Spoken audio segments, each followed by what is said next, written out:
SwayamPrabha. Digital India. Educated India.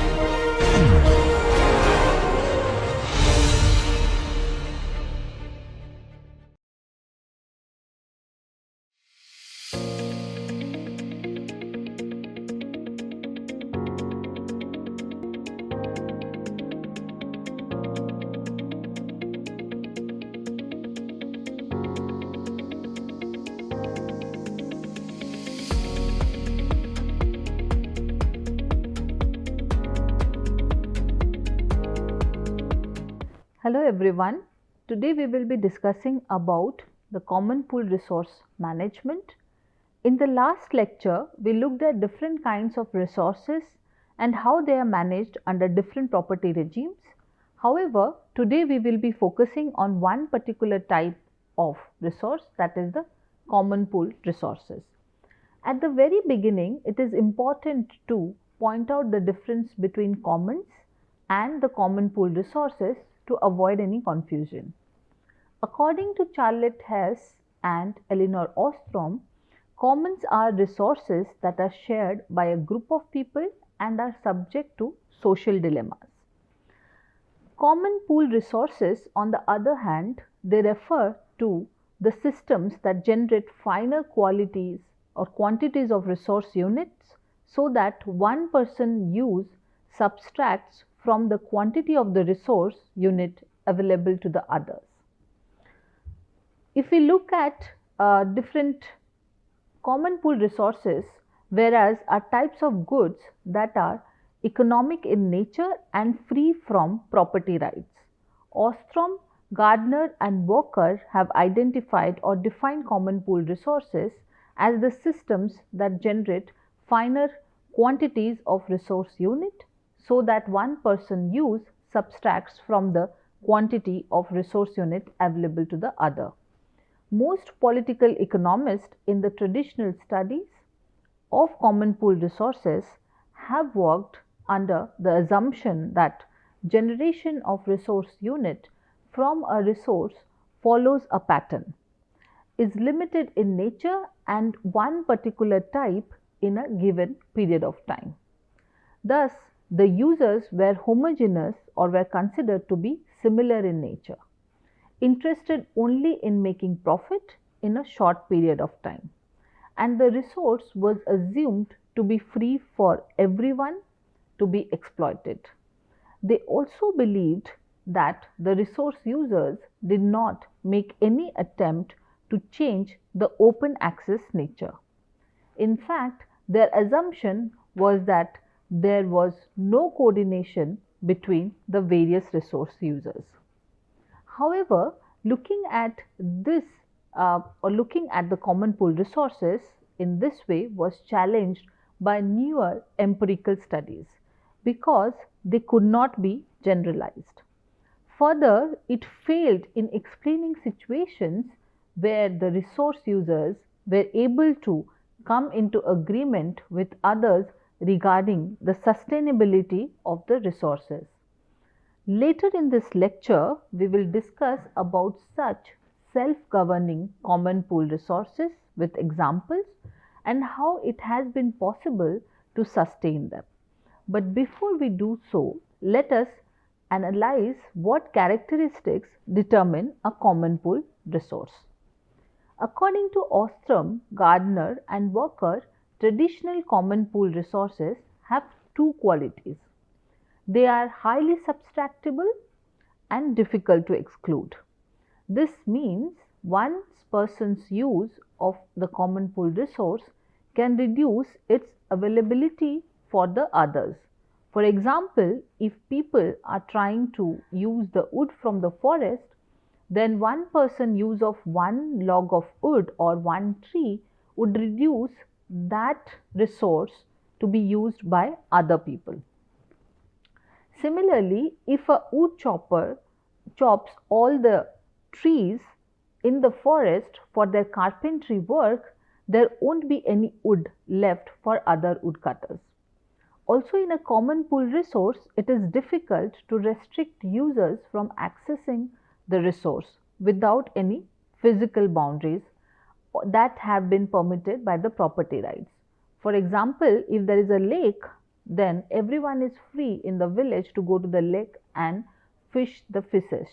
But if you have a physical boundary, then it is difficult for people to access it. It will, or for example, if we take another example, it will be even possible to prevent the trespassers from exploiting a village lake only by putting up a boundary wall around it. However, the wall can only be constructed if the lake becomes a private property. As common pool resources are limited in number, therefore it is difficult to restrict the users. The multiple kinds of users such as the woodcutters, fishermen, agriculturalists, etc., who can access and use the resources have been termed as appropriators by Ostrom, Gardner and Walker. To better understand the process of appropriation, we need to look into how appropriators use the resources. Imagine a forest which everyone in the village can access and use its product, making it a common pool resource facility. There is a stock of resource units like the wood from the trees that supplies a flow of resources, which is again limited in number, because if you imagine a forest and if you go on cutting down the trees one by one, then there would be a point where you would not be left with any trees to explore. So if a tree is being cut down, the wood is a resource unit acquired from the stock of forest, and the appropriators in this case use the woods they derive from the forest. Given the scenarios, what are the problems faced by the users or appropriators in various common pool resource situations? The problems can be clubbed into two main types. One is appropriation and provision. Appropriation deals with problems related to flow resource units, such as how to restrict appropriators and how to distribute the resource. The set of problems that focus on stock of resource units are known as provisions. It has to do with production, management and maintenance of a resource. The two problems are related since the problem of appropriation depends on how efficiently the provision problem has been solved. Sometimes the resource users face a tragic situation all over the world due to prioritization of individual rationality over what is good for the group or the group that is using a common pool resource. This kind of situation is known as common pool resource dilemma. So what gives rise to such a dilemma? Ostrom, Gardner and Walker again provide two conditions for such occurrence. Suboptimal outcomes are institutionally feasible alternatives. The first condition of suboptimal outcomes takes place when the appropriator of the resource feels that the rules that they agreed on for the governance of the common pool resources is not bringing optimal results for them. The second condition happens when they find a better alternative that exists when it comes to the current institutional arrangements, which benefit the individual appropriators, such as modifying the operational rules that determine the right and the duties of the users and the non-users, where they might include more rights of the users. And if these two conditions do not exist, then there is no common pool resource dilemma. According to Ostrom, Gardner and Walker, in order to solve the common pool resource dilemma, we need coordinated strategies. They define the coordinated strategies as a feasible strategy adopted by appropriators regarding number one, how much, when, where and with what technology to withdraw the resource unit, and or number two, how much and or when to invest in supply or maintenance inputs the inputs to the common pool resource facility or stock. There can be two such coordinated strategies on field. The first coordinated strategy involves employing ways in which resource users are strategized in such a way that benefits the entire group. In this way, results are no longer undesirable. For example, all resource users can communicate and decide upon using the same strategy that yields good results for everyone if all of them follow the same strategy of the resource use. The second coordinated strategy involves modifying the rules in use that determine how particular common pool resources is governed, especially by adding rules to monitor and sanction each other when it comes to the resource uses.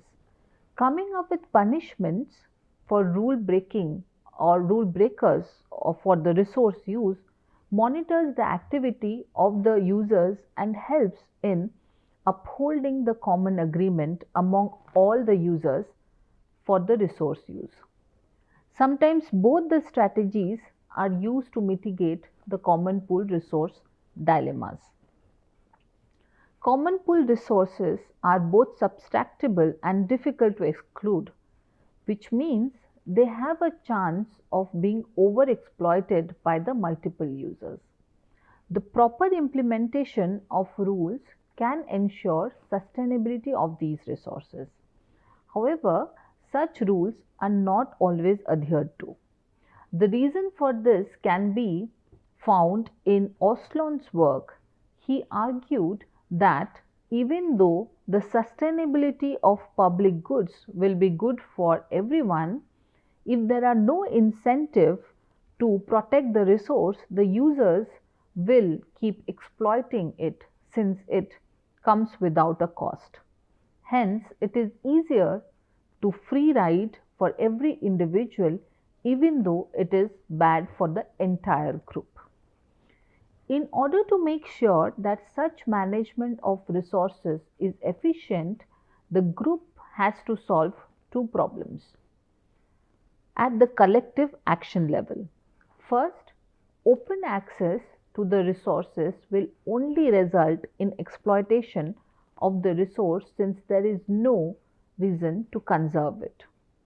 Hence, property rights have to be legally enforced in these scenarios.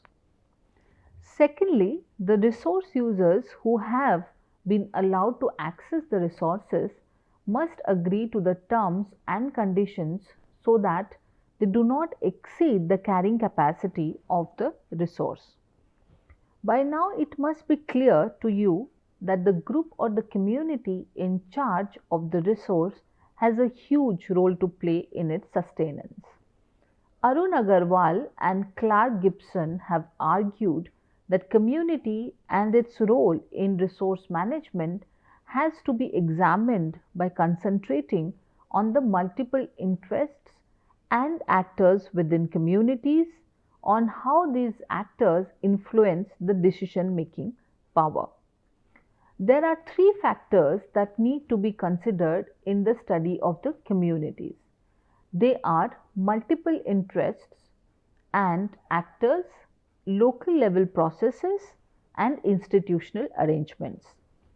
Contrary to the previous studies that focused on homogeneous nature of the communities managing a common resource, new studies including Arun Agarwal and Gibson shows that local communities are stratified, and within them individuals have different notions of how a resource should be conserved. The multiple kind of resource users have to be acknowledged for their empowerment. It shows that even inside a community, different preferences exist and change with time. The local communities and the resource users within them decide how the resource will be used, how it will be managed, and how it will be conserved for the future. They do so by implementing the predetermined rules to conserve the resource in question. They also mitigate the conflicts when it comes to implementation of the rules. This is done in accordance with the existing power structure, which, however, is susceptible to change over time. Hence, what is planned in case of conservation efforts do not always pan out in the way it is expected. For this reason, the socio-cultural context of the community has to be taken into account. Government and non-governmental organizations or interventions often shape the nature of the conservation program. In some cases, rules that had been implemented go out of use. This happens due to factors such as increase in population, introduction of new technology that creates new markets, which when combined gives rise to competition. As a result, there is a tendency to break rules and overexploit the resource. Social and cultural factors are also responsible for breaking the rules in some cases. Let us now discuss an empirical example from India and then situate this common pool resource governance. According to Kanchan Chopra, Punnamitra Dasgupta, community pool resource in India are defined as non-exclusive resource to which rights of use are distributed among a number of owners, estimated to be 70 million hectares in land area of 328 million hectares. In today's lecture, I will be talking about the sacred forest or the sacred groups of India, which have socio-cultural and religious significance and hence have been traditionally conserved by the people who live in their vicinity, to understand how these common pool resources are managed in a day-to-day affair. The sacred forests vary greatly in size and have been found to serve important functions by different scholars. Some of them are contribution towards religious activity for the purposes of burying the dead, as watershed, and also environmental services such as control of soil erosion and supply of superior quality of water. In India, there are 1 lakh to 1,50,000 estimated sacred forests, the highest anywhere in the world. The one in the Western Ghats has been identified as the biodiversity hotspot by mayors. This means that even though it has excellent potential in terms of species count, there is unprecedented amount of pressure on the resource base. We will now see how sacred forests in India are an example of community-based natural resource management. All over the world, sacred forests have been protected because of their spiritual value. This attitude is probably most prominent in India, where beliefs that negative consequences will follow if you attempt to cut down or retrieve resources from the sacred forest. And this has been enough to protect such resource base for several generations. Practice which is estimated by scholars to have begun since the age of settled agriculture. The reason for such conservation arrangements range from environmental to religious ones in this case. Allison and Bhagwat brought out one incident in Udaipur district of Rajasthan, where the local forest department effort to conserve a small piece of land went in vain, because when they were trying to enforce the government criteria of preserving the forest, the local people were not abiding by it. They were still cutting down the trees and drawing from the forest. But the local people basically believed in a tradition of sprinkling saffron water in the sacred areas. So these officials borrowed from that idea and they started sprinkling saffron water around an area to mark it sacred. And once they did that, the local community started respecting the forest and began to acknowledge the boundaries of the conserved area. So, through this example, we can see how religion and how beliefs play an important role in protecting and conserving certain resources. In Kerala, sacred groves are protected by individual or group of families and even agencies sanctioned for management of temples. In Kodagu district of Karnataka, sacred forests are either owned by families or managed by communities. Similarly, sacred forests in Meghalaya are managed by a committee derived from the community and headed by the priest. Clearly, sacred forests hold great importance to the place where it is located and the people around it. So, what makes them so important and why are they conserved? First, the species diversity is quite high in these areas, higher than the other forms of protected land in the same area or same region. Second, there is higher concentration of the plant having medicinal values. In Kodagu, the percentage is as high as 60%. Third, the diversity of the variety of habitats fall under the area of sacred forest, which means they provide protection to even species that fall outside the protected areas. For instance, in Karnataka, a nutmeg species is provided shelter by the sacred forest.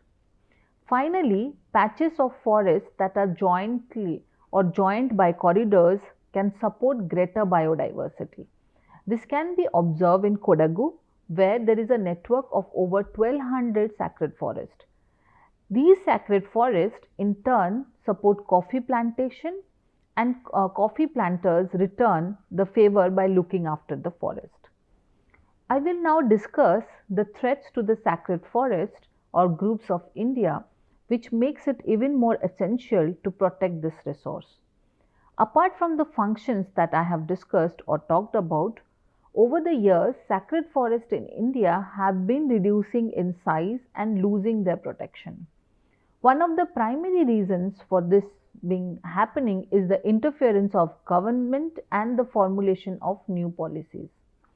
As a result, the local communities have lost the control over their resources as well as the ability to look after them. In addition to this, the demands of the market have put undue pressure on the resources housed in the sacred forest. The export of coffee from Kodagu is one example. The ambiguities regarding the ownership of the sacred forest have given rise to uncertain future for them. At various times in history, the responsibility of the sacred forest have gone from forest department to the revenue department and vice versa. As a result, there has been confusion among the local community members the real ownership status of the groups. As soon as they started perceiving these forests as government properties, their will to protect them was lost. The change in the cultural trend, like the beliefs and the tradition among the youngsters and even farmers and lumberjacks, have changed regarding the sacred nature of the forest. This has made way for aggressive commercial agriculture. When it comes to religious practices, the tribal rituals have been subsumed by Hinduism. Now there are temples inside sacred forest and cutting of timber is allowed for religious requirements. Finally, there have been alteration in social structures and constituents along with changes in economic and religious aspects. For example, in Meghalaya, tribal cultures that were responsible for protection of sacred groups have been replaced by the Christianity.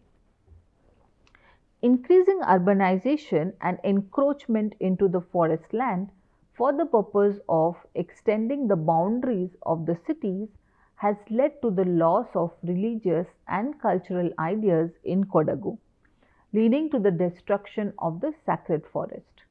The migration of local community members to the city for the purpose of acquiring better jobs has left the sacred forest in charge of immigrant population workers who have no special connection with these forests. Some of the forest patch have also been cleared off to provide accommodation for these immigrants. So you can see in this case how sacredness plays an important role in the conservation of a resource. The damages or threats to sacred forests that I have discussed are not reversible. However, it is possible to prevent further destruction with the joint efforts of the government and the local communities. Since sacred forests are managed in multiple ways by different stakeholders, such as families, communities, and the government, there are no solutions that can alter or cater to all types of arrangements. Allison and Bhagwat have identified some mechanisms to improve the sacred forest governance. According to them, the policy of conservation implemented by the government should be such that the local and the traditional managers of sacred forest are in charge.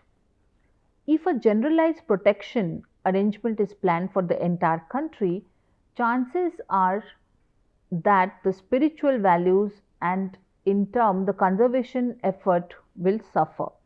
So here what they suggest is that we should look into the religious value of the resources and how they matter to the specific community, then coming up with one uniform code. External help is necessary for the protection of sacred forest in some cases. An example of this are the sacred forest of Meghalaya. In Ghana, the government help was sought by the community members to put a ban on the hunting of sacred monkeys belonging to sacred groves. So in this case, you can see how external help is sometimes required to manage or maintain or conserve these resources. Along with an emphasis on the involvement of the local in the sacred forest management, there is a need to bring back the community tradition. Awareness campaigns can be arranged alongside educational programs to highlight the importance of these forests. While protected areas can serve the purpose of conservation, they are based on legal sanctions. Unlike the informal taboos and customs that surround the conservation of sacred groves. Conservation programs will be successful only when the local community is involved and its value and traditions are taken into account. The conservation management or the conservation arrangement around the sacred groves are thus not backed by laws but by local beliefs and values which make them more acceptable ways of protecting the forest rather than a generalized protection area system implemented by the government by passing the legal system. The need to protect the sacred groves has to be broadcasted in the international forum to receive funding for conservation. In the words of Omsby and Bhagwat, sacred forests are not just cultural monuments, they are conservation areas that can provide a culturally sensitive model for community-based natural resource management.